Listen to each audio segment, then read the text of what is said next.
अस्सलाम वालेकुम रीडर्स, कैसे हैं आप सब। वेलकम टू दिया ज़ारा नॉवेल्स। सबसे पहले कि आप लोग कैसे हैं। अगर ठीक है तो अच्छी बात है, अगर नहीं ठीक तो प्लीज़ ख्याल रखें अपना, मेडिसिन वगैरह लें और इसके साथ ही चैनल को सब्सक्राइब कर दें। दूसरी अहम न्यूज़, प्लीज़, आई नो कि काफ़ी लोग भड़के होंगे, लेकिन प्लीज़ यूट्यूब रीडर ऐसा ना करें। फेसबुक पे अक्सर लोग ऐसा करते हैं, लेकिन आप लोग मत कीजिएगा। आप लोग को 1 घंटे के एपिसोड मतलब 2-2 एपिसोड दे देते हैं ऐसे हफ्ते बाद, आई थिंक। इस वजह से कि राइटर की ना तबीयत नहीं ठीक और उनकी कुछ रिपोर्ट्स आनी है। आप लोगों से प्लीज़ प्लीज़ रिक्वेस्ट है एक किस्म की कि आप लोग प्लीज़ दुआ कीजिएगा कि उनकी रिपोर्ट्स नॉर्मल आए, मतलब कुछ भी ना हो, रिपोर्ट्स में नॉर्मल आए। तो इस वजह से वो काफ़ी परेशान हैं और उन्होंने यही 2 एपिसोड लिखी हैं, मतलब 1 हफ़्ते में उन्होंने जस्ट 2 एपिसोड ही दी थी और ये हम रीड कर देंगे। उसके बाद उन्होंने कोई एपिसोड नहीं दी, 4 दिन हो गए उनको, मतलब कुछ भी ना लिखे हुए। तो उनकी रिपोर्ट्स दुआ कीजिएगा कि नॉर्मल आए, ठीक है। और जो रीडर्स हैं ना, आई थिंक वो कमेंट करेंगे कुछ, तो उम्मीद है कि वो भी समझ आएँ और ऐसा वैसा कोई कमेंट ना करें, ठीक। उसके साथ ही नावल हम स्टार्ट लेते हैं, लेकिन हमें आप लोगों से कुछ कहना है कि राइटर एक बुक लिख रही हैं जिसका नाम है दिल ए यार। मतलब काफ़ी अच्छा नावल है। आप लोगों को यह तरह के नावल्स का पता ही है, आपने मैं तेरी आदत का मारा पढ़ा था, उस जैसा नावल है, लेकिन उससे मतलब काफ़ी अच्छा है, थोड़ा डिफरेंट है, सस्पेंस है, कज़न मैरिज पे है और काफ़ी अच्छा भी है। तो अगर वो जब प्री बुकिंग रखेंगे, आप अगर आप लोगों में से किसी ने भी लेनी है तो आप लोग क्लास में बता दीजिएगा, ठीक है। नावल का नाम है दिल यार और राइटर हैं दिया ज़हरा। ओके जी, चलिए हम नावल रीड आउट करते हैं। Novel mister possessive love. इस बात का अंदाज़ा आप इससे लगा लें, एपिसोड 55 हम बाद में बात करेंगे कि राइटर जो है ना, उन्होंने प्रूफ रीड तक नहीं किया हुआ एपिसोड को, उनकी तबीयत इतनी ख़राब है। Don't copy paste without my permission, right right of तो दिया ज़ारा नॉवेल्स। हम सच में, ठीक है, ये उनके लिए है। दूसरा, किस्त में गलतियाँ होंगी, अपना जहन ही यूज़ करें करते रीड कर लीजिएगा। तबीयत ख़राबी के चलते प्रूफ रीड नहीं कर पाए हम, ठीक। हम तो पढ़ देंगे, हम ठीक पढ़ देंगे जो सुन रहे हैं, जब लिसनर रीडर्स हैं ना वो कुछ मतलब ना खुद कर लें। गुनाहगार शख्स के साथ कोई नहीं रहना चाहता, कोई नहीं। वो लोग क्यों नहीं सोचते उस शख्स ने गुनाह क्यों किया। वो एकदम ही सर उठाकर बोला, उसकी काली आंखों में सवाल ही सवाल थे। उस लड़की को उस शख्स की आवाज़ किसी गहरी खाई से आती मालूम हुई। वह सख्ती से लब एक दूसरे में पेश कर गई। इंसान गुनाहगार पैदा नहीं होता, नहीं, हरगिज़ नहीं, उसे गुनाहगार बनाया जाता है। मैं तुम्हें कैसे जाने दूँ यमन, बोलो कैसे जाने दूँ तुम चली गई, मैं तबाह हो जाऊँगा, मुझ में कुछ नहीं बचेगा। वो खाली लहजे में उसे देखते बोला। उसके चेहरे के तासरात फिर से तब्दील हो गए। वो एकदम चेहरे पर सख्ती लिए बोला। यमन वहीद बेसाख्ता एक कदम पीछे को हुई। उसे खौफ महसूस होने लगा उस शख्स से एक बार फिर से। जासब कमाल ज़मीन से उठ गया। उसने चाकू को कीमती जूते से ठोकर मारते दूर फेंक दिया। उसकी आंखों के गोशे एकदम सुरख पड़ गए। वो इसकी जानिब बढ़ने लगा था। उसके उठते कदमों को देखते हुए नफ़ी में ज़ोर ज़ोर से बार बार हिलाते पीछे को कदम लेने लगी। नहीं, मत आओ मेरे पास, वो घटी-घटी आवाज़ में हिचकियों के दरमियान बोली। उसने बेसाख्ता लबों पर दोनों हाथ फिर से जमाए। क्यों ना आऊँ? तुम मेरी महरम हो। मैं तुम्हारा महरम हूँ। तुम पर पूरा पूरा हक रखता हूँ। तुम मुझे नहीं रोक सकती। सवाल ही पैदा नहीं होता। वो मज़ीद आगे बढ़ा। इसका लहजा सर्द ठंडा ठार था। आंखों में वहशत सी छा गई। वो शख्स यूं पल में बदला कि उससे खौफ महसूस होने लगा। तो तुमने कत्ल किए हैं, तुम मेरे कुछ नहीं लगते। वह ज़ब्त के बावजूद चीख पड़ी। उस लड़की के बाल बिखरे हुए थे, आंखें सुर्ख हो रही थी, वजूद कांप रहा था। वो उस शख्स के साए में पनाह लिए पागल हो रही थी फ़क्त। यमन, एक लफ्ज़ नहीं, तुम्हें इख्तियार नहीं है। तुम मुझे खुद से दूर करो। तुम्हारा वजूद सिर्फ मेरा है। वो शिद्दत से दाड़ा। वो गुस्से से पाँव नीचे फर्श पर सीध किया। उसकी आईब्रो से फिर से खून बहने लगा। वो गहरे गहरे सांस भरते कोई वहशी दरिंदा महसूस हुआ। जाज़ब, वो बेयकीनी से टूटे फूटे लफ्ज़ों से बोली। यमन भी को अपना सांस बंद होता महसूस होने लगा। वो दरवाज़ा तेज़ी से खोल बाहर को भागी और वह शख्स सख्ती से जबड़े पीछे उसके पीछे निकला, शदीद गुस्से में। अगर तुमने इस बार ये कोशिश की, मैं हम दोनों को मार दूंगा यमन वहीद। मैं किस्सा यही तमाम कर दूंगा। वो पागलों की तरह नंगे पाँव फिर से भाग रही थी। जख्म फिर से रसने लगे थे, जबकि वो इसके पीछे भागता चीख चला रहा था। उसके लफ्ज़ों से यमन वहीद के कदम लड़खड़ाए। अगर वह शख्स बोल रहा था कि वह मार देगा, तो यकीनन वो मार देगा। वह बाहरी गेट अबूर करने वाली थी जब उसने शख्स ने सख्ती से उसके बाल पीछे से दबोचे। वह दर्द से कराह उठी, उसके लबों से सिसकी बरामद हुई, काली आंखें बेसाख्ता मजीद बहने लगी।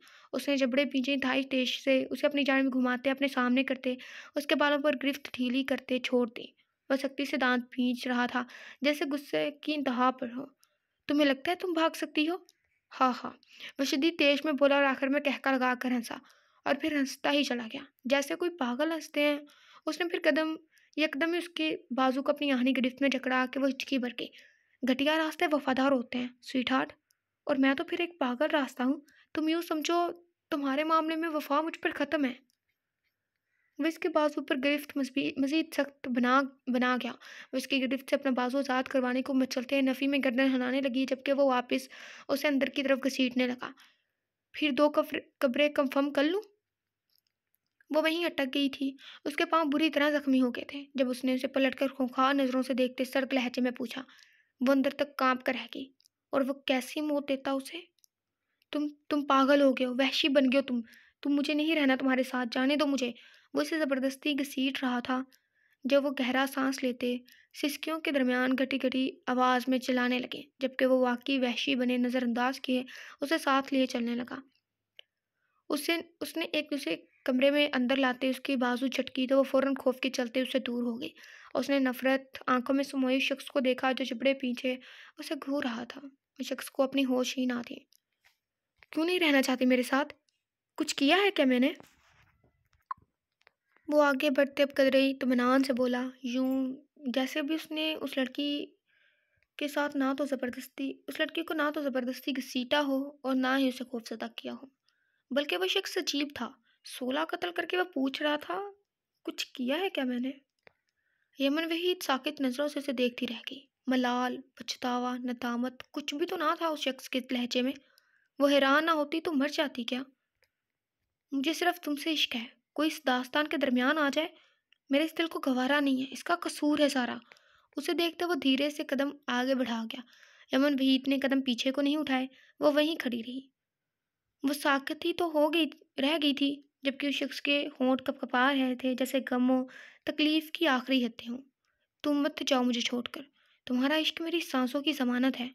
अभी ज़िंदगी जीते मुझे फ़क़्त 4 साल हुए हैं। तुम मुझ पर तरस खाओ।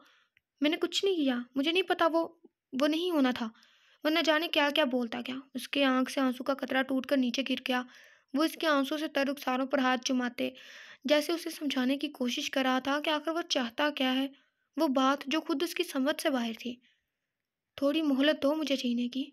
वो कँपकँपाते लबों से बोला, उसके रुखसार से आँसू साफ करते हुए। उस जवां मर्द की हिचकी अपनी बीवी के सामने कमरे में गूंजी और फिर भी कुछ नहीं बोली। सब छोड़कर चले जाते हैं यार, तुम तो मत जाओ। उस शख्स की आंखें नम हो गई। आंसू आंखों से फिस मचल कर बाहर गिर के वो बड़ी आस से बोला, जैसे आखिरी कोशिश हो। उसका सांस घुटने लगा। दिल की रफ्तार यकदम मत्थम पड़ गई। तुमने मार दिया इन सबको, और तुम कह रहे हो क्या किया? हैरत से फैली आंखें, टूटे फूटे अल्फाज, कपकपाते हाथ, लरसता वजूद। वह बेयकीनी से इसे देख रही थी, बहुत बेयकीनी से। उसकी फैली आंखों में नमी थी, बहुत ज्यादा नमी, यूं जैसे कांच की किचियां चुप गई हों। वो इतनी खामोशी के बाद बोली भी तो ये, तुमने ऐसा क्यों किया? उसके कंधे पर कपकपाते हाथों से मुक्के मारती वो रोते हुए बोली। आंखों के किनारे नमी से चमकते सुरख हो गए, अल्फाज होंठों से निकलने से इनकारी हो गए। वह जानती हो गई, नफरत है मुझे तुमसे। वो इसके सीने पर मुक्के बरसाती चली गई। वो शिद्दत से रो दी और वो इससे एक कदम दूर हुई। गहरी सांसें भरता वजूद इसके पलटते कदम देख उस शख्स ने फौरन इसे दोनों कंधों से थाम कर इसे अपनी जानिब खींचा। वह छटपटा कर दूर होने लगी तो इसने सख्ती से इसे खुद में पींचा। वह फड़फड़ा रही थी, वह दूर होना चाहती थी। उसके कंधे पर लरजते हाथ मारते वो रोने लगी। सिसकियां इस नीम अंधेरे कमरे में गूंजने लगी। जाने दो मुझे। उसके मजबूत हिसार में ही रोते तड़पते वो टूटे लफ्जों में बोली। अजियत थे वो अल्फाज अदा करने मुश्किल साबित हुए। इसकी बात पर इस खुदगर्ज इंसान ने इसे खुद में जोर से पींचा। इसके कांपते हाथ इस शख्स के चौड़े सीने पर धरे थे। जाने दो प्लीज। हचकोले लेता इसका वजूद इस शख्स की अजियत में इजाफा कर रहा था। इसकी आंखें सुर्ख हुई, बिखरे उलझे बाल, सलवट सदा लिबास। इसने किसी कीमती चीज की तरह इस लड़की को खुद में मजीद भींजा। रूह परवास कर जाए तो इंसान मर जाता है मेरी जान, उसकी सुर्ख आँखों के किनारे मज़ीद सुर्ख हुए, वहाँ आँसू चमका। टूटा लहजा टूट कर ज़मीन पर गिर गया। वो खुद गर्ज इंसान पहली बार रोया था। लफ्ज़ों में असियत थी। उसने हौले से उस लड़की के सर पर हाथ फेरते उसे पुरसुकून करना चाहा था, जो बुरी तरह रो रही थी। वो तुम्हें देखते थे। तुम मैं क्या करता? मैं पागल हो रहा था। मैंने मार दिया सबको। मार दिया। उसे कंधों से थामे उसने उसे सामने किया। वो रोक कर बुरी हालत को पहुंच चुकी थी। इसने साकित पड़ती आंखों से उस पागल इंसान को देखा। साकित आंखें जो आंसू बहा रही थी। मैं ऐसा नहीं चाहता था, लेकिन वो कैसे तुम्हें छू सकते हैं, तुम्हें देख सकते हैं? मैं क्यों तुम्हें देखने दूँ किसी को? वो इस लड़की के साकत वजूद को झंझोड़ते बोला, जो बस साकिन सी उसे देख रही थी। बेहिस्सो हरकत, जिसके अल्फाज पहली बार लड़खड़ा रहे थे, जो बार-बार नफ़ी में सर हिला रहा था। वो इसके मामले में हद से ज़्यादा गुज़र गया था। वो पागल हो गया था। उसने बेसाख्ता सामने खड़े वजूद को खुद में पींच डाला। तुम नहीं जा सकती, ऐसा नहीं हो सकता, मैं नहीं जाने दूँगा तुम्हें। तुम्हारे बाद मेरी मौत सामने खड़ी है। वो इसके सीने से लगी इसके लफ्ज़ों के पागलपन को महसूस कर रही थी। आंसू टूटकर इसके गाल पर फिसला। वो नफ़रत का दावेदार शख्स जो कहता था, मेरी हर सांस के साथ सिर्फ तुम्हारे लिए नफ़रत में इज़ाफ़ा होगा, वो झूठ बोलता था। उस शख्स ने इस लड़की के लिए कई कत्ल कर डाले। वो उसके मामले में ज़हनी मरीज़ बन गया था। उसे छूने वाले को मार डाला था। उसने उसकी तरफ देखने वाले की आँखें निकाल कर उसने शोपीस के तौर पर सजाए इन्हें रोज़ निहारा करता था। वो पागल हो गया था। वो नफ़रत का दावेदार शख्स उस लड़के के इश्क में पागल हो गया। कब से? 4 साल पहले से। तुम खूनी हो। तुमने बगैर किसी गलती के इनकी जान ली। इनके जिस्म के अज़ा काट डाले कि बस उन्होंने ज़रा-सा मुझे छुआ था। वो सर उठाए हैरत से बोली। लह कंग लहजा था, हैरत से तर। वो बर्बाद हुलिये में उसे देख रहा था। लब पीछे उसके कंधों पर गिरफ्त बढ़ गई। नज़रें चुरा ली गई। उसकी नज़रें चुराने पर वो रोती थी, फूट-फूट कर। नफ़रत है मुझे तुमसे, नफ़रत है। इसे धक्का देने की कोशिश करते वो चीख कर रो दी। वो एक खूनी से दिल लगा बैठी थी, एक पागल खूनी से। उसकी बात पर वो साकित हो गया। इसका फड़फड़ाते वजूद पर गिरफ्त सख्त की, आंखों में खून उतरा था। मैं तुम्हें अपने इश्क में पागल करके मर जाऊंगा यमन भीड़। इसकी आंखों से कतरा कतरा करते आंसू इस लड़की के चेहरे पर गिरने लगे थे। वो इसे देखेगी, इस पागल शख्स को, वही नफीस शख्स जो जहनी तौर पर इसके इश्क में पागल हो गया था। और फिर उसके लफ्ज़ भी करब से तर होते नश्तर का काम करने लगे। मर जाऊंगा। आंख से फिर से आंसू फिसला, लेकिन इस बार वो आंसू अकेला नहीं फिसला था। उस लड़की की आंख से 7 आंसू फिसला। इसके चेहरे पर गिरता इस खुदगर्ज इंसान का आंसू इस लड़की के आंसू से जा मिला और लड़कते नीचे जा गिरा। वो इसकी आंखों में देख रही थी। तुम देख लेना, ये आंसू इस दिन मेरे चेहरे पर गिरेंगे। अपने इश्क में पागल करके तुम्हें ये रूह परवास कर जाएगी। वो हंसा, वही पुरानी अदा, बाएं जानिब एक तरफा मुस्कुराहट। वो इसकी बात पर इस लड़की का इसके सीने पर धरा हाथ मजीद तेजी से कपकपा उठा। दिल बंद होने लगा। वो बीच रास्ते में गुम हो गई थी, अकेली, तन्हा। तुम्हें जाने नहीं दे सकता, नहीं। इसने नफ़े में सर हिलाया। इसकी आंखें नम थी, चेहरा संजीदा, सेहन पागल। जिस लम्हे ये दिल धड़कना बंद हो गया, उस लम्हे तुम आज़ाद हो गई। वो धीरे से मुस्कुराया, करब ज़दा मुस्कुराहट। यमन के लबों से दिल सोच इसकी निकली। वो बातें गले में आंसू का फंदा अटका रही थी। यमन वहीद को लगा वो इससे वादा कर रहा है, अपनी मौत का वादा। लब पीछे वो आंखें मीचते रो दी। इसका नाजुक वजूद लर्ज उठा। कमरे में सिसकियां गूंजने लगी थी। दिल कांप रहा था। मौत से पहले नहीं, तुम मुझसे अलग नहीं हो सकती। मौत से पहले नहीं। इसने इसके लड़ते वजूद को कंधों से थामा, इसके माथे पर लब रखे और आंखें बंद कर गया। 2 आंसू टूटकर इसके कदमों में गिरे और 2 आंसू टूटकर इस लड़की के सर पर भी गिरे थे, जिनसे वो बेखबर थी। तुम्हें कैद होना पड़ेगा। वो कदम पीछे ले जाने लगा था। यमन वहीद के लब वाह हुए, आंखें पतरा गई। वो पीछे जा रहा था, कमरे से बाहर। वो आगे बढ़ना चाहती थी, लेकिन कदम मन मन के भारी हो गए थे। वह बहुत आहिस्तगी से नफ़ी में सर हिला गई, जिस पर वो हल्का सा मुस्कुराया। ये कैसी मोहब्बत है इस शख्स की कि वह इस मोहब्बत में बेकसूर लोगों की जान लेता था। ये कैसी चाहत थी इस शख्स की कि वह अपनी चाहत को कैद कर रहा था। ये कैसा इश्क था इस सरफिरे का कि वह पागल हो गया था। इतनी शदीद मोहब्बत की शिद्दत से ही खौफ आने लगा था। इसने दरवाज़ा बंद कर दिया और वो अब भी वहीं खड़ी थी, साकित, चामिद सी, खुश, आंखें खुश्क हो रही थी, चेहरा हैरत से तर, ज़हन मौफर। वो कैद हो गई थी, एक पागल की मोहब्बत में, एक वहशी की गिरफ्त में कैद, एक ज़हनी मरीज़ के इश्क में वो कैद हो गई थी। वो इसकी रिहाई का दिन, वो दिन जाज़ब कमाल की मौत का दिन था। उसकी रूह परवास करेगी तो वो आज़ाद हो जाएगी। भला ज़िंदा लाश भी आज़ाद होती है क्या? दिल से किसी को निकाल देना इतना ही आसान होता है क्या? और जब उस ज़हनी मर्ज़ में मुब्तला शख्स की रूह परवास हुई, तब यमन वहीद उससे रिहाई पाते एक बार फिर कैद हो जाएगी। इस दुनिया की कैद में, जिससे रहाई न जाने कब मिले। वह ज़मीन पर बैठती रोती चली गई। जिनसे मोहब्बत हो जाए ना, फिर उनसे की गई नफ़रत आपको भी साथ में मौत मारती है। तुम हकीकत नहीं हो, हसरत हो। जो मिले ख्वाब में वो दौलत हो, तुम वो खुशबू के ख्वाब की खुशबू, और इतनी ही बेमरफ़त हो। तुम वो पहलू में बरकरार नहीं, यानी ऐसा है जैसे फ़रकत हो। किस तरह छोड़ दूँ तुम्हें जाना, तुम मेरी ज़िंदगी की आदत हो। किस लिए देखती हूँ आईना, तुम तो खुद से भी खूबसूरत हो। दास्तान ख़त्म होने वाली है, तुम मेरी आखिरी मोहब्बत हो। जो होने लिया, यही पे हम कमज़ोर पड़ जाते हैं। हमें ये पसंद है, बहुत पसंद है। जो होने लिया की पोएट्री हमें बहुत पसंद है। चाय बनाकर लाऊँ, आप लाओ मेरे लिए, सॉरी। वो बेड पर गुमसुम बैठी थी जब एक सख्त आवाज़ ने उसे अपनी तरफ मुतवज्जा किया। हीर ज़ाविया ने गर्दन उठाकर सामने सोफ़े की तरफ देखा, जहाँ वो ग्लासेस लगाए किसी फ़ाइल को पढ़ रहा था। वो वैसे ही बैठी उसे देखती रही। उसके काले बाल माथे पर बिखरे हुए थे।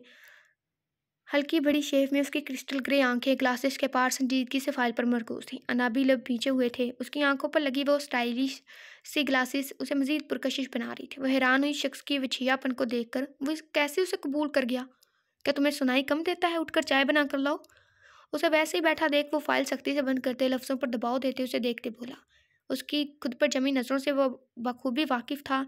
उसी एक नज़र के चलते तो उस शख्स ने उसे कबूल किया था ना, फिर वह कैसे उस नज़रों को ना पहचान पाता? मैं बनाऊं? उसके सख्त गुस्से के चलते वो उठकते लहजे में बोली। यूं ही उस दिन की तलख कलामी के बाद उन दोनों के एक दूसरे को मुखातिब नहीं किया था। तुम्हें कोई और नजर आ रहा है इधर? वो आईब्रो चुकाते ग्लासेस उतारते बोला। हीर ज़ाविया अपनी कमकली पर बेसाख्ता लब काट गई। उस शख्स ने उसके दांतों में दबे लब सख्त नजरों से देखते नजरें फेरी। जा रही हूँ, जा रही हो अब कि नहीं? वो फिर से बोला तो वो जल्दी से वहां से निकल गई। उसने बेजारी से पलटकर उसे देखा जब वापस फाइल में घुस गया था। वो अब नखावत से सर चटक गई। वो काफी दिनों से यूं ही रूखा लहजा बनाए हुए था। हीर जावियर को उसकी बातें अब चुभने लगी थी। वो थोड़ी देर बाद ही चाय का कप हाथों में थामे कमरे में आई और झिझकते हुए उसके नज़दीक चाय का कप लिए खड़ी हो गई। वो कुछ नहीं बोली थी, जबकि उसकी ये हरकत मुकाबल पर सख्त नागवार गुजरी। मुंह में जबान नहीं है तुम्हारे? ले आई हो तो बता दो, वैसे तो बहुत चलती है तुम्हारी ज़ुबान दूसरों पर इल्ज़ाम लगाने के लिए। वह जबड़े पीछे सख्ती से उसके हाथ से चाय का कप लेते दबी दबी आवाज़ में घुराया। उसका लहजा आतिशफशां था, जबकि उसकी हरकत पर गर्म चाय छलक कर उसके हाथ पर गिरी। एक सिसकी जावेर के लबों से आज़ाद हुई। आपकी आंखें काम नहीं करती क्या? माथे पर तेवरी चढ़ाते वो लड़खड़ाते लहजे में बोली। आंसू फिसल कर गाल पर लुढ़क गया। उसे हाथ पर जलन महसूस होने लगी, जबकि वह सख्ती से लब भींच गया। करती है ना काम, इन्हीं आंखों से तो मैंने तुम्हें हफस की नज़रों से देखा था ना। वो इस्तसाहिया हुआ था। उसकी आंखों में एकदम ही करब उभरा, जबकि वो बहती आंखों के दरमियान उसे देखने लगी। जलब सख्ती से एक दूसरे में पुष्ट किए सोफे की दूसरी साइड से निकलता कमरे से ही बाहर निकल गया। हीर ज़ाविया सिसक पड़ी। कुछ चीज़ों का मदावा वक्त भी नहीं कर सकता। ज़बान से निकले अल्फाज अगर किसी की तकलीफ़ का बाइस है बने, तो इस तकलीफ़ पर मरहम वक्त भी नहीं रख सकता। और बिलफर्ज अगर वो अल्फाज मुकाबल भूल भी जाएं, लेकिन वक्त के गिरदाब में अल्फाज कहीं ना कहीं याद आ ही जाते हैं। ये तो मुकाबल के ज़र्फ़ की बात होती है कि वो आपको ताना देता है या लफ्ज़ों को फिर से नज़रअंदाज कर देता है। और फिर महरम होने के बावजूद उस लड़की ने उस शख्स को हवसप्रस्त कहा था, हत्ता कि वो हक रखता था उस पर। फिर भी वो वहीं खड़ी सिसकी रोके सख्ती से लब पीच गई। वो जानती थी वो गलती पर है, लेकिन वो खौफजदा थी। वो एक नापाक लड़की थी और वो एक पाक मर्द, फिर वो उसे कैसे कबूल कर सकता है? मोम। वो इन्हीं सोचों में गुम थी जब एक सुकून भरी आवाज़ ने उसे मुखातिब किया। वो चौंकी और गर्दन मोड़कर कमरे में दाखिल होते अर्जम को देखा। आपके हाथ पर चोट लगी है? आए मैं मेडिसिन लगा दूँ? वो मुस्कुराता हुआ बड़े रोब से चलता हुआ आ रहा था। हीर ज़ाविर के लब्बे साख्ता दर्द में होने के बावजूद मुस्कुराहट में ढल गए। इधर बैठें। आप क्या डैड ने आपको हर्ट किया? वो छोटे हाथों से उसे थामते सोफे पर बिठाते खुद दोसानों नीचे बैठते गोया हुआ तो हीर ज़ाविर चौंकी। तुम्हें कैसे पता मैं हर्ट हूँ? उसका दिल बेसाख्ता तेजी से धड़कने लगा। आंखों में नमी चमकी। वो शख्स, वो तो दिल का अज़ार बनता जा रहा था। उसने कितनी तकलीफ दी उसे, और वो भी उसके जख्मों पर मरहम रख रहा था। आप बताना मत, डैड ने भेजा, उन्होंने कहा कि मैं ना बताऊं आपको। वो मुस्कुराकर उसके जलते सुरख हाथ पर मरहम लगाते बड़ी राजदारी से बोला तो वो धीरे से मुस्कुराई। तुमने फिर क्यों बताया? उसके भूरे बाल माथे से हटाते वो फीका सा मुस्कुराई। उसके दिल में होक सी उठी थी। क्या उसने सही किया उस शख्स के साथ? ये सवाल किसी हथौड़े की तरह उसके पूरे जिस्म पर लगा था। आपको अच्छा लगे इसलिए। डैड से ऊंची आवाज़ में बात मत किया करें मोम। वो मरहम लगा चुका था। उसने सर उठाकर हीर साहर को देखते किसी समझदार की तरह कहा। वो 5 साल का होने वाला था, लेकिन उसकी बातें गैर मामूली जहानत झलकाती थी। हीर साहर हैरान हुई थी। उसे लगा वो बच्चा है, वो कुछ महसूस नहीं करता, लेकिन वो गलत थी। वो अरसम खान था और वो सब कुछ नोट करता था, हर बात को, हर लहजे को, हर अंदाज को। तुम्हें पता है मैं तुम्हारी मोम नहीं हूँ? तुम्हें गुस्सा नहीं आता तुम्हारे डैड ने मुझसे दूसरी शादी की? वो बेसाख्ता बोल गई, खोए हुए लहजे में, फिर दांतों तले लब दबाए रुक गई। वो शायद वो वाकई उसे बड़ा समझ बैठी थी। वो मुंह बनाता सामने रखी शीशे की मेज पर बैठ गया। आई नो आप मेरी मोम नहीं है, बट दैट्स ओके मोम। मुझे बस आपकी फिक्र है। वो कंधे झुकाते लापरवाही से बोला। उसके बाल माथे पर फिर से गिर गए। हाँ हाँ, मेरी फिक्र। हीर साहब यार इतने वक्त बाद कहका लगा कर हंसी। उसकी हंसी की जलतरिंग दरवाजे के बाहर खड़े शख्स ने बखूबी सुनी थी। उसे मालूम ना हुआ, न जाने कब उसके लब मुस्कुराहट में ढलके। यस मोम, you know dad is a killer. उन्होंने अपनी पहली वाइफ को मार दिया था। बट टर्जम। एक तेज़ आवाज़ पर वो बोलते बोलते खामोश हो गया। कमरे की दहलीज पर खड़े अवान ने सख्त घूरी से उसे नवाजा तो वो सांस रोक गया। उसकी आंखों में खौफ उभरा। What the hell are you talking? वो बुरी तरह दांत पीस गया। जबकि हीर साहब के हंसते लब संजीदगी से सिमट सके, उसने खौफ से दरवाजे पर खड़ी उस शख्स को देखा, जो खूंखार नजरों से अरसम को घूर रहा था। Sorry dad, but shut up, come here. उसने सख्ती से अरसम की बात काटी और एक सर्द नज़र हीर साहब पर डाली। वो खामोशी से उठा, जबकि हीर साहब उसके तेवर देख अरसम का हाथ पकड़ गई। अरसम ने गर्दन उठाकर हीर को देखा। तुम इस तरह उसे नहीं डांट सकते। वो सोफे से खड़ी होती अरसम को अपने पीछे करते हिम्मत से बोली। इतने दिनों बाद वो पहली बार उसे 4 साल पुरानी हीर जावियार नजर आई, जो डरते हुए भी उसके सामने हिम्मत से काम लेती थी। हाँ, तुम्हें पता है हीर जावियार, अरसम ने जो बोला। वो बोलते बोलते कदम आगे बढ़ा गया। उसकी आंखों में एकदम शदीद वहशत उभर आई। वो जबड़े सख्ती से पीछे उसके तरफ बढ़ा, जबकि हीर को अपना सांस सीने में घुटता महसूस हुआ। अरसम ने उसके पीछे से सर निकाल कर अपने डैड को देखा। वो सच है, मैंने अपनी पहली बीवी को मारा। वो क्या है ना, उसने मुझे बहुत जिद कर दिया था और मैंने फिर इसे एक मरतबा ही खामोश करवा दिया। उससे 2 कदम के फासले पर रुकते उसने अधूरी बात जारी रखते फिर मुकम्मल कर दी, जबकि हीर जावर की आंखें उसकी बात और सर्द लहजे से खौफ से फैल गईं। उसे अपना सांस बंद होता महसूस हुआ। आप मुझे डरा रहे हैं? वो खौफ से तुम से आप पर आ गई, जबकि कदम पीछे को उठाया तो इसके पीछे छुपे अरसम ने भी कदम पीछे को उठाया। हीर को अपनी धड़कनों की रत्थम कुछ पल के लिए खौफ के चलते सुनाई देना बंद हो गई। मैं प्रैक्टिकल पर यकीन रखता हूँ। वाइब्रुज कहा कर बोलता उसे मजीद खौफ में मुब्तला कर गया। उसने अरसम का हाथ सख्ती से पकड़ लिया। आपने सच में अपनी पहली बीवी को मार दिया? वो खौफ से तर घटी आवाज़ में बोली। अल्फाज ज़बान से निकलने को इनकारी थे। हाँ, और अभी मेरे पास 2 जायज़ शादियों के ऑप्शन पड़े हैं। उसने जैसे खुली धमकी दी। उसकी बात पर उसकी मध्यम पड़ती धड़कनें एकदम तेज़ हो गई। उसकी उस शख्स की आंखों में वहशी सी चमक थी। वह कहीं से भी मजाक करता ना लगा। वो अंदर तक कांप गई। आप मुझे धमकी दे रहे हैं? वो हलक तर करते घबरा कर बोली थी। मैंने अभी कहा मैं प्रैक्टिकल पर यकीन रखता हूँ। अगर तुम कहो तो मैं। उसने अपने कोट में हाथ डालते रिवॉल्वर निकालकर शीशे के मेज पर रखी। रिवॉल्वर देख हीर जावेद के रहे से उसान भी खता हो गए, जबकि वो एक तरफा मुस्कुराया। Arjam, get out from here and complete your punishment, उसने सख्त आवाज़ में कहा। अर्जम हीर से अपना हाथ छुड़वाता फ़ौरन वहाँ से निकल गया, जबकि उस कमरे में अकेले उसके करीब खड़े वो खौफजदा होते आंखें ज़ोर से मीच गईं। चूं चढ़ा करने वाली औरतें मुझे पसंद नहीं। इनका एक ही ठिकाना होता है, बगैर टिकट, बगैर रुके, सीधा ऊपर। वो इसकी मीची आंखों को देखते मध्यम मगर सख्त लहजे में बोला। वो कंधे उचकाते रिवॉल्वर उठाकर वापस कोट की पॉकेट में रख ली। वह वहाँ से हट गया। अलमारी के सामने जाते उसने वहाँ अपनी पॉकेट से निकाल कर चंद ज़रूरी चीज़ें रखी और आरामदाह लिबास लेता, अलमारी बंद करता, वहाँ से हट गया। आवाज़ पर ही जावेद ने डरते हुए आंखें खोली। न जाने अपनी बीवियों को ऊपर पहुँचाने का शौक़ मेरा कब ख़त्म होगा। वह कपड़े लेते इसकी पुश्त के पीछे से निकलते ज़रा ऊंचे लहजे में बड़बड़ाया तो वो मज़ीद सहम गई। वॉशरूम का दरवाज़ा ज़ोर से बंद होने पर वह डरकर कमरे से बाहर भागी। First share the episode. हमारी तबीयत नहीं ठीक, हम ज़्यादा वजाहत नहीं देंगे, हमारे लिए ज़िंदगी ज़्यादा अहम है। हम आपसे पैसे नहीं लेते डियर डायरी। अर्ज़म ने इतना सब कुछ कैसे बोला तो वो पहले बताया था कि वह गैर मामूली जहानत का मालिक है और इसकी तरबियत की भी अवान खान है। और कत्ल का कैसे पता, ये भी पता चल जाएगा। और ये मजाक है या हकीकत के अवान ने मारा अपनी वाइफ को, ये लग जाएगा पता। उकता गई यदि आप लोगों की हरकतों से। Okay, episode 56। रीड करेंगे। Don't copy paste without my permission, episode 56, novel mister possessive love. All right, reserve to दिया सारा नॉवेल्स। गलतियों को नज़रअंदाज कीजिएगा, जैसा कि आपको बताया कि राइटर की पेट नहीं ठीक। पढ़ के हम थक गए हैं। ओके जी। यमन से तुम्हारी कोई बात हुई? फजर ने फ्लैट से बाहर निकलती रहमत को देखते सवाल किया, जो यूनिवर्सिटी जा रही थी। उसने पलट कर फजर रिजवान को देखा। नहीं, आपी का मोबाइल बंद जा रहा है, पता नहीं कहाँ चली गई। आपकी बात हुई? रहमत ने नफ़ी में सर हिलाया। वो खुद परेशान मालूम हो रही थी। फजर ने लपकाटते नफ़ी में सर हिला दिया। न जाने अब यमन वहीद कहाँ चली गई थी। वो ठंडी या बढ़ती उठकर कमरे में चली गई। दिल यकदम उदास हो गया था। क्या यमन वहीद के खो जाने से? नहीं, कयान सिकंदर के खो जाने से। उस लड़की ने एक शानदार शख्स को खो दिया था। वो आंखों पर बाजू रखकर लेट गई। दिल जैसे वीरान होने लगा। तकलीफ हद से बढ़ने लगी थी। सब्ज आंखों से आंसू टूटकर बालों में जज़ब हो गए। उसने बाजू सख्ती से आंखों पर जमाई हुई थी, जैसे उन आंसुओं को वो खुद से भी छुपाना चाह रही हो।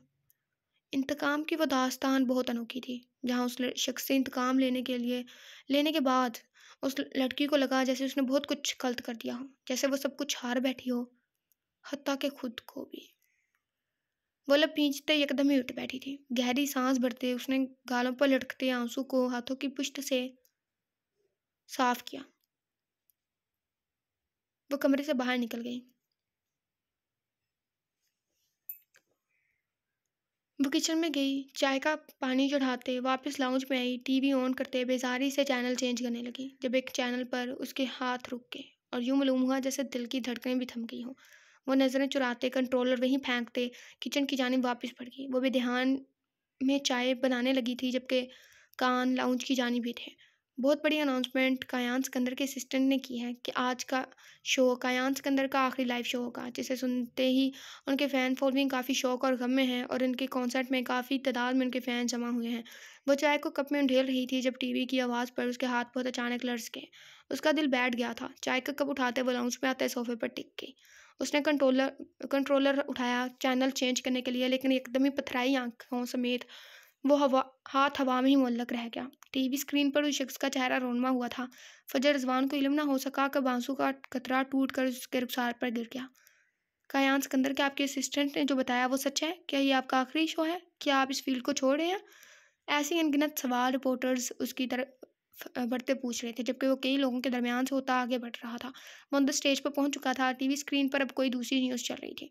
फजर ने उकताहट से टीवी बंद करते कंट्रोलर को सोफे पर पटक दिया और चाय का सिप लिया। पछतावा एक करियर छोड़ने से थोड़ी जाएगा। वो नखावट से बोली, हत्ता कि उसका लहजा नखावट को बरकरार रखने में शिद्दत से नाकाम ठहरा। वो बस अपने दिल को समझाना चाहती थी कि वो जो इसे बर्बाद कर आई है वो सही करके आई है। बात खत्म। और वैसे भी मुझे तुम कभी पसंद ही नहीं थे। उसने चाय का कप लबों से लगाते फिर से गोया, दिल को बहलाया जो इतने दिनों से सीने में बैठा इससे उलझ रहा था कि आखिर दिमाग के इंतकाम में मेरा कसूर क्या था जो मेरा सुकून तुम वहाँ छोड़ आई। तुम्हारी सूरत कभी दोबारा नजर ना आए, आमीन। चाय का गर्म कप लबों से लगाते ही हड़बड़ी में गर्म चाय ने उसकी ज़ुबान जला डाली थी। वो सख्ती से लब खींच गई। सामने मेज़ पर उसका मोबाइल पड़ा था।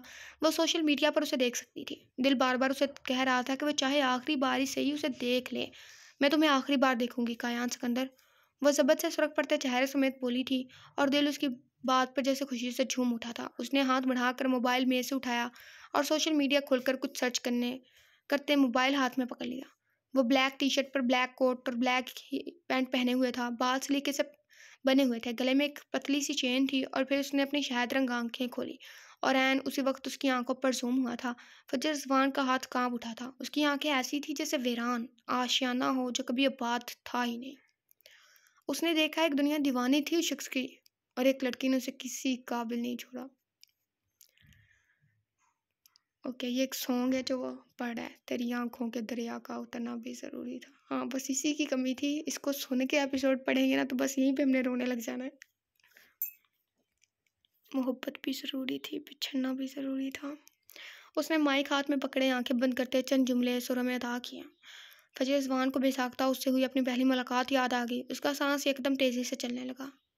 ज़रूरी था कि हम दोनों तवाफ़े आरज़ू करते, मगर फिर आरज़ुओं का पिघलना भी ज़रूरी था। तेरी आंखों के दरिया का उतना भी ज़रूरी था। वही शख्स से दूसरी बार मिली थी एक रेस्टोरेंट में, जहाँ उसने उसने उस लड़की को फ़कत उसकी आंखों से पहचान लिया था। मैं तुम्हें पहचान नहीं पाता हजाबन, लेकिन तुम्हारी आंखें मुझे शक में मुब्तला करती हैं, खींचती हैं अपनी तरफ। उसे बेसाख्ता उसके बोले के जुमले याद आए। वो बिगड़ा रईस था। उसने धुंधली आंखों को झपक कर स्क्रीन पर नजर डाली। वो अब भी रईस था, लेकिन अब वो बर्बाद हो चुका था। बताओ, याद है तुमको वो जब दिल को चुराया था? हम वैसे गा नहीं रहे, वैसे पढ़ रहे हैं, इसलिए ऐसे पढ़ रहे हैं।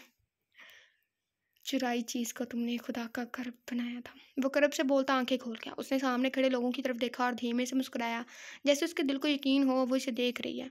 फजर रिजवान को याद था उस शख्स का भरी महफिल में खुद के लिए लड़ जाना। क्या मुजरिम किसी की इज्जतें महफूज करते हैं? नहीं, वो इज्जतें पमाल करते हैं। फिर उसने क्यों बचाई थी इज्जत? ये दिल तभी तो राग़िब हुआ था उसकी तरफ। चुराई चीज़ को तुमने खुदा का घर बनाया था। वो जब कहते थे मेरा नाम, तुम तस्बीह में पढ़ते हो, मोहब्बत की नमाज़ों को कज़ा करने से डरते हो। पाक और कीमती चीज़ों पर पर्दा होता है। एक ऐसा जुमला जो साहबा पर थोड़े की माने लगा। वो अगर उसे पामाल करना चाहता तो नशे में धुत होते हुए भी उससे इजाज़त तलब करता। बैकग्राउंड की आवाज़ों को इग्नोर करें प्लीज़। मैं तुम्हें देखना चाहता हूँ। हाँ, वो वाहिद शख्स था जिसने नशे में होते हुए भी उससे इजाज़त तलब की थी। नामहरम हो तुम, नहीं दिखा सकती। उसे अपनी आवाज़ भी किसी गहरी खाई से आती मालूम हुई। वह उससे सिसक पड़ी थी। दिल एकदम बंद हो गया। उसे लगा वह सांस नहीं ले पाएगी। और फिर उस शख्स ने उसे महरम बना लिया, उसकी इज्जत को बड़ी महफिल में सलामत रखा। और वह नूर जो शख्स के चेहरे पर था, क्या वो भी झूठ था? और फिर दिल ने कहा, फजर रिजवान, तुमने अपना नुकसान किया है। मैं तुमसे मोहब्बत करता हूँ। उसने तहज्जुद के वक्त उससे इजहार मोहब्बत किया था, ऐसी जगह, ऐसे वक्त में जहाँ लोग अपनी ख्वाहिशात अल्लाह से बयान करते हैं। और उसने इस वक्त उससे इजहार मोहब्बत किया था। मगर अब याद आता है, वो बातें थी महज बातें। कहीं बातों ही बातों में मुकर जाना भी ज़रूरी था। तेरी आंखों के दरिया का उतरना भी ज़रूरी था। उस लड़की के गले में अल्फाज अटक गए। आंसू का गोला गले में फांस की तरह अटक गया। उसने क्या किया था? उन फूलों को कुचल दिया था जिससे वो कयान सिकंदर का दिल हो। और फिर वो दिल ही तो थे उस शख्स का। और वो कॉन्ट्रैक्ट, उसकी शर्तें, वो कितनी बचकानी थी। उसने वो बाद में फुर्सत से पड़ी थी। फजर रिजवान कयान सिकंदर के सामने पर्दा नहीं करेगी। कयान सिकंदर जो बोलेगा फजर रिजवान बिना सवाल किए वो करेगी। फजर रिजवान मेरी गर्लफ्रेंड से जेलस फील होते हंगामा नहीं करेगी। मुझे छोड़ने से पहले मुझे नोटिस देगी। कोई भी काम मेरे इल्म में लाए बगैर नहीं करेगी। फजर रिजवान को खुला की इजाज़त नहीं। और वो आखिरी शर्त जिस पर वो साकित हो गई थी, वो शर्त भी उसके दिल को मोम ना कर सकी। कायान सिकंदर फजर रिजवान को महफूज रखेगा। उस लड़की की लफ्ज़ से उस लड़की की तरफ से बस एक ही शर्त थी उस शख्स के लिए। हत्ता कि उसने उस शर्त का नहीं बोला था, वो बस आम से अल्फाज थे जिन्हें उस शख्स ने पूरा कर दिया था। उसने भीगती आंखों से मोबाइल स्क्रीन को देखा। वो स्टेज पर चल रहा था। वो कभी आगे आता और कभी पीछे चला जाता। वही है सूरतें अपनी, वही मैं हूँ, वही तुम हो, मगर खोया हुआ हूँ मैं, मगर तुम भी कहीं गुम हो। मोहब्बत में दगा की थी, सो काफिर थे, सो काफिर हैं। मिली है मंजिलें फिर भी मुसाफिर थे, मुसाफिर हैं। तेरे दिल के निकाले हम कहाँ भटके, कहाँ पहुँचे, मगर भटके तो याद आया भटकना भी ज़रूरी था। ये आखिरी वाला बंद हमारा फेवरेट है। वह सामने देखते बोला। कदमों की रफ्तार मध्यम होते लड़खड़ा गई थी। उस शख्स की आंख से एक आंसू निकला। वो लड़खड़ाते हुए गिरते गिरते बचा। कायान, एक सिसकी सी फजर रिजवान के लबों से बरामद हुई। और फिर एकदम मंजर बदल गया। कायान, वो चीख पड़ी। मोबाइल इसके हाथ से छूटकर ज़मीन पर गिर गया। चाय छलक कर इसके पाँव पर गिरी और कप हाथों से छूटकर फर्श पर। वहाँ धमाका हुआ था। उसने स्टेज पर आग लगती देखी थी। कायान, उसके लब खौफ के मारे बड़बड़ाए, हवास बाख्ता होते वो उसने कंट्रोलर उठाकर टीवी ऑन करना चाहा। कंट्रोलर बार-बार उसके हाथ से छूटकर गिर रहा था। उसने काँपते हाथों से कंट्रोलर से टीवी ऑन किया। नाज़रीन, हम अहम खबर से आपको आगाह करते जाएँ, एक लाइव शो में धमाका हुआ है। अंदर की सूरत-ए-हाल नाज़ुक है। सब कुछ बहुत अचानक हुआ है। सुनने में आ रहा है धमाका स्टेज पर हुआ है और आस-पास के लोग मुतासिर हुए हैं। इस वक़्त यहाँ एक सिंगर अपना लाइव शो कर रहे थे। टीवी पर लाइव न्यूज़ दिखाई जा रही थी। वहाँ भगदड़ मच गई थी। सब लोग हड़बड़ाकर उस जगह से बाहर भाग रहे थे। फजर रिज़वान को अपना साँस जाता महसूस हुआ। वो साकित रह गई। कई और न्यूज़ चैनल वहाँ पहुँचते न्यूज़ कास्ट करने लगे थे। वो लड़खड़ाकर ज़मीन पर गिर गई। उसने बेसाख्ता अपना गला पकड़ा। उसे साँस लेने में तकलीफ़ हो रही थी। मैं तुम्हें आखिरी बार देखूँगी कायान सिकंदर। कुछ ही देर पहले बोला गया जुमला उसके जान पर अज़ाब बन गया था। वो साकित रह गई। टीवी पर न्यूज़ दिखाई जा रही थी। उस जगह से धुआँ उठ रहा था। वहाँ हड़बड़ी मची हुई थी जबकि वो साकित ज़मीन पर बैठी रही। तो तुम मुझे मुजरिम बनाकर नहीं मर सकते। वो लड़खड़ा कर उठने की कोशिश करते बुलंद आवाज़ में रोने लगी। उसके लफ्ज़ लड़खड़ा गए। वो बार-बार गिर रही थी। उसे होश नहीं था। वो बस सर पर चादर लिए हुए थी। उसने नकाब तक नहीं किया था। वो अंधाधुंध उससे जानिब भागी थी। सोचा, कायान, मैं तुम्हारी हिफाजत करूँगा। वो हाथों की पुश्त से आंसू पोंछते भाग रही थी। उसका साँस उखड़ने लगा था, वजूद काँप रहा था, लड़खड़ा रहा था, गिर रहा था, लेकिन वो फिर भी उसके पास जाना चाहती थी। मुझे वज़ाहत दो, वो सिसकते हुए बोली थी कि उसे पहले याद नहीं था कि उसे वज़ाहत लेनी चाहिए। अब जब सब खत्म हो रहा था, वो वज़ाहत माँग रही थी। वो सड़क पर बस भागे जा रही थी। चादर भी सर से ढलक गई थी। उसे लगा जैसे रफ्तार-रफ्तार रूह जिस्म से प्रवास कर रही है। वो बार-बार हाथ की पुश्त से आंसू साफ कर रही थी। जब एक तेज़ रफ्तार बाइक उसके सामने से गुज़री और फिर कुछ दूर जाते वापस आते उसके बिल्कुल सामने आकर रुकी। जा नाम मत ले मेरा बहन, मेरे दोस्त को ये नागवार गुज़रता है, बैठें। उसने दो टक अंदाज़ में तेज़ी से कहा। वो सिसकते हुए मज़ीद रो दी। वो तेज़ी से बगैर सोचे समझे उसके पीछे बैठी थी। उसने पीछे से बाइक को थामा और अपने और उसके दरमियान फ़ासला कायम रखा। उसका दिल शिद्दत से दुआ गो था कि उस शख्स को कुछ ना हो। पहले ही दिल मलामत करा था सब, तो वो अपने ही दिल के बोझ तले दबकर मर जाती। वो फ़जर रिज़वान थी, एक साबिर लड़की। उसकी कई दुआएँ कबूल नहीं हुई थी और जो दुआ कबूल हुई थी, वो किसी की मौत की थी। फ़जर रिज़वान को लगा वो कातिला है। वो हवाओं से बातें करते वहां पहुंचे थे। वो तेजी से बाइक से उतरी। सामने का मंजर दिल चीर देने वाला था। वहां एम्बुलेंस, मीडिया, पुलिस और न जाने कौन कौन लोग थे। कुछ लोग वहां से भाग रहे थे तो कुछ वहां अपने दोस्तों को ढूंढने के लिए अंदर जाना चाहते थे, जिसकी इजाजत नहीं थी। आग बुझा दी गई थी। धुआं हर तरफ फैला हुआ था। वो लिटी पुटी हालत लिए वहां खड़ी थी। उसके कदम आगे बढ़ने से इनकार कर चुके थे। दिल भी कहीं दूर जा सोया था, जिसकी धड़कनें महसूस ही नहीं हो रही थी। उसे ऐसा लगा जैसे वो एक कदम भी आगे बढ़ गई तो उसे एक ऐसी खबर मिलेगी जो उसकी रूह को झंझोड़ने को काफ़ी होगी। वो वहीं जम गई। उसकी आंखों की पुतलियां साकित हो गई। एक दिलदोज़ हिचकी उसके लबों से साथ हुई। कैसा लगा वार? वो दूर खड़ा शख्स अंदर जाना चाहता था जब मोबाइल फ़ोन रिंग होने पर उसने अननोन नंबर देखते भी कॉल रिसीव करते मोबाइल कान को लगाया। दूसरी जानिब से तंज़ी आवाज़ उभरी। वह सख्ती से लब भींच गया। मेरे बेटे को मार कर क्या समझते थे? मुझे उसकी मौत की असल वजह मालूम नहीं होगी? और तुम्हारा वो दोस्त जो मुझे मारना चाहता था इतने सालों में भी, वो मुझे सही से जान नहीं पाया क्या? दूसरी जानिब से फिर से आवाज़ उभरी। जाज़ब कमाल ने ज़बत से मुठ्ठियाँ खींच ली। उसका खून खोलने लगा। मैं तेरे इतने टुकड़े करूँगा कि तेरी नमाज जनाजा पढ़ने के लिए तेरे टुकड़ों को पहले 10 दिन लगाकर तलाश करना पड़ेगा, और फिर भी तुम्हें नमाज जनाजा नसीब नहीं होने दूंगा। वो लफ्ज़ चबा चबा कर बोला। उसके माथे की रगें तन सी गई थी। जबड़े पीछे वजह से आतिशफ़िशा बन गया था।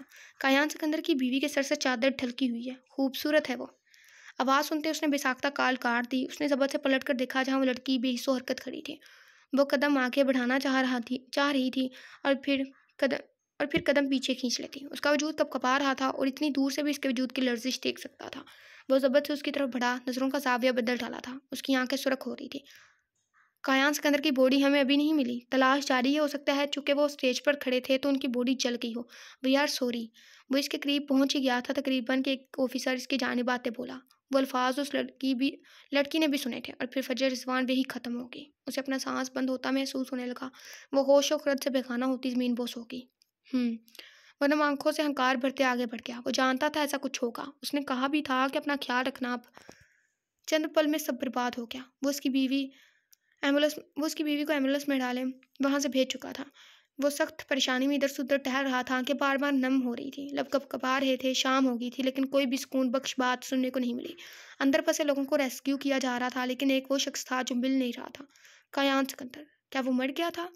सब धरा का धरा रह गया। वादे, अल्फाज, अना, गरूर, गुनाह, नेकी, इंतकाम। अगर वो मर गया था तो फजर रिजवान को इन सब चीज़ों से फ़र्क नहीं पड़ता था, ना ही इस दुनिया से। एक वो शख्स नहीं था तो दुनिया ही वीरान थी गोया। उसका नर्वस ब्रेकडाउन हुआ था। उसकी हालत नाजुक थी। वह जैसे ज़िंदगी जीना नहीं चाहती थी। एक आखिरी आंसू का खतरा जो पलकों पर ठहरा था वो भी टूटकर बालों में जज़ब हो गया। वक्त कुछ ज़ख्मों को मद्दमल करता है और कुछ ज़ख्मों को हरा करता है। जब वक्त पर किसी की कदर ना की जाए ना, तो वक्त इन्हें हमसे दूर कर देता है। फिर हमारी लाख मोहब्बत, लाख तड़प, लाख कोशिश के बावजूद वो हमें वापस नहीं मिलता। ला हासिल के पीछे भागते हम हासिल को खो देते हैं और फिर इख्तिताम हमारे तही दामन रह जाने पर होता है। दुनिया के साथ यार भले ही बुरा था मैं, ये देख तेरे साथ तो अच्छा रहा था मैं। फिर उसको मेरी ज़रूरत नहीं रही, वो जिसका एक उम्र तलक सहारा रहा था मैं। उस सांवली को और कोई देखता ना था। उस सांवली को इसलिए भी देखता था मैं, ये तो भला हो रहा के चलते फ़कीर का, वरना तो ज़िंदगी से ही उकता गया था मैं। कि बच्चों को जिस जगह पे यार चूमती थी वो, बच्चों को ठीक उस जगह पे चूमता था मैं। फिर मेरे बाद तूने भटकना है दर बदर। फिर मेरे बाद तूने भटकना है दर बदर, ए दोस्त तुझको इसलिए भी रोकता था मैं। उठो और मेरे साथ चलो। कफलिंग्स बंद करते उसने बगैर उसके वजूद पर नज़र डालते कहा। हीर ने सरसरी सी नज़र उस पर डाली। वो अपने काम में ही मशगूल था। कहाँ जाना है, वो सहमते हुए बोली थी। उसकी बीवियों को मारने वाली बात का उस लड़की के दिल पर अच्छा खासा असर हुआ था।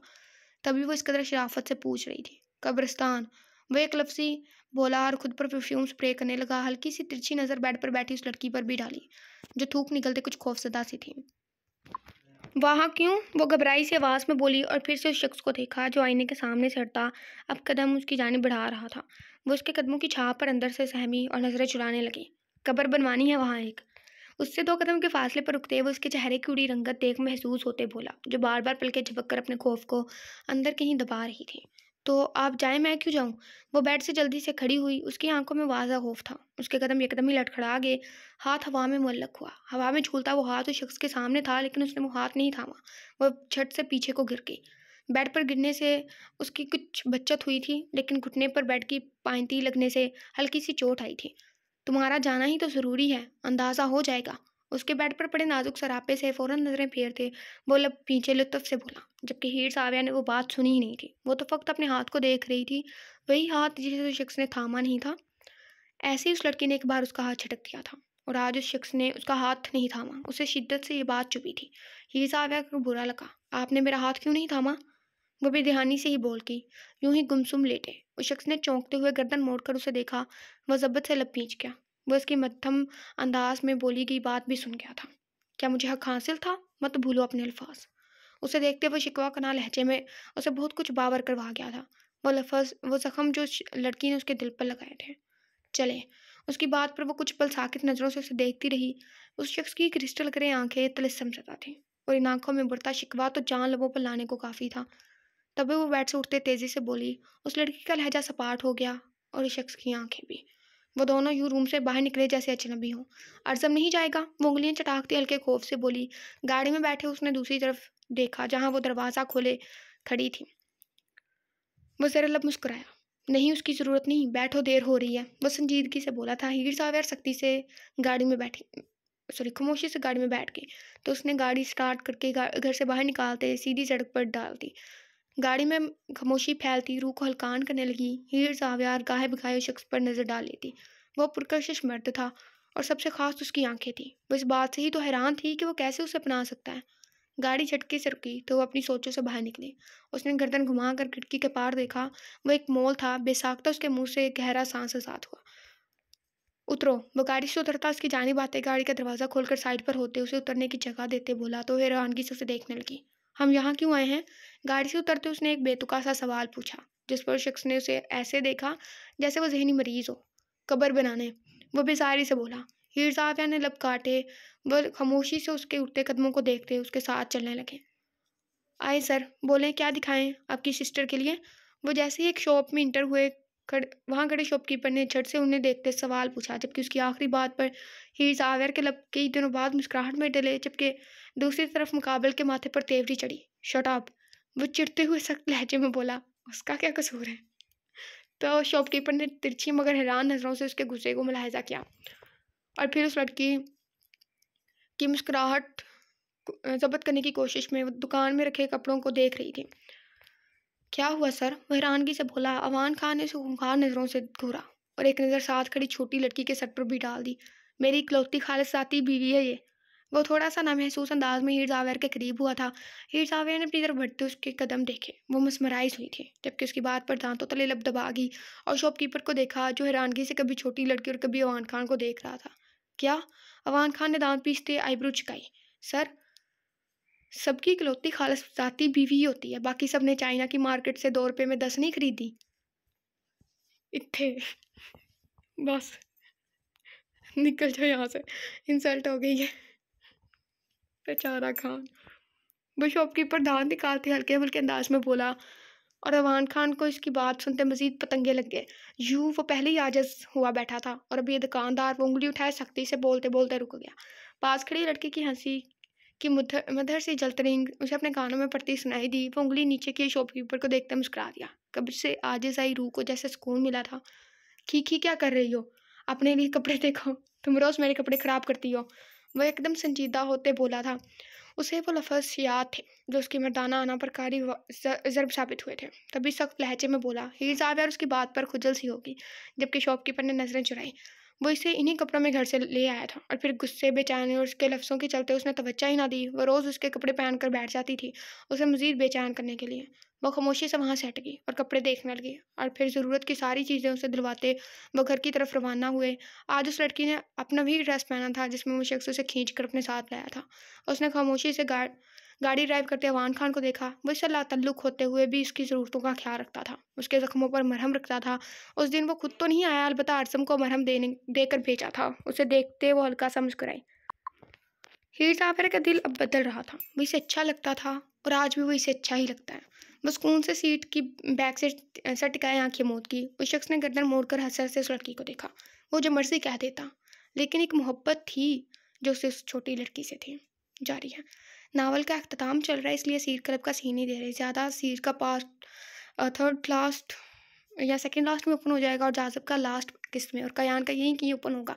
बस नावल रुका है तो अवान हीर की वजह से, क्योंकि उनकी स्टोरी पहले बैक चली गई थी। इस वजह से उनकी स्टोरी अब जाएगी, वो भी 1-2 एपिसोड की, ज़्यादा नहीं वो चलाएँगे उनकी स्टोरी को भी। तो क्योंकि अभी हम देख रहे हैं कि हीर का दिल आहिस्ता-आहिस्ता बदल रहा है, वो स्ट्रोमा से निकल जाए बस ये वहाँ जाता है और आहिस्ता-आहिस्ता हो भी जाएगा। उसके बाद क्या कहते हैं, ये ये इनके पास्ट ओपन होंगे और जाज़ब का पास्ट तो लास्ट एपिसोड में ओपन होगा, यानी कि ना अ, 3 से 4 एपिसोड रह गए हैं। तो अगर आप लोग कहें तो हम अगले हफ्ते ना, मतलब राइटर की तबीयत ठीक हो जाए, 8 को उनकी रिपोर्ट्स आनी है, तो प्लीज़ दुआ कीजिएगा कि उनकी रिपोर्ट्स नॉर्मल आए, फिर वो एपिसोड बाकायदगी से देंगी। तो हम अगले हफ्ते के लास्ट पे ना, मतलब संडे या अगले मतलब मंडे को ना, हम हाँ, अगले मंडे को हम कर देंगे रिकॉर्डिंग, जितनी भी एपिसोड आई। मतलब अगर सारी आई हुई ना, तो सारा मतलब एंड तक कर देंगे, ठीक है? मतलब एंड रिकॉर्ड करके आप लोगों को ना इधर सेंड कर देंगे, क्योंकि अभी 3 से 4 ही एपिसोड पड़ी हैं एंड की। सो अगली वीडियो में मिलते हैं। अपना बहुत सारा ख्याल रखिएगा और प्लीज़ समझने की कोशिश कीजिएगा कि अगर किसी की तबीयत ख़राब है तो वो ज़्यादा इंपॉर्टेंट है। ज़ाहिर-सी बात है, ये बस एक शौक है और ज़िंदगी जान है तो जहान है फिर। ओके, अगली वीडियो में मिलते हैं। दुआ में याद रखिएगा। अल्लाह हाफ़िज़।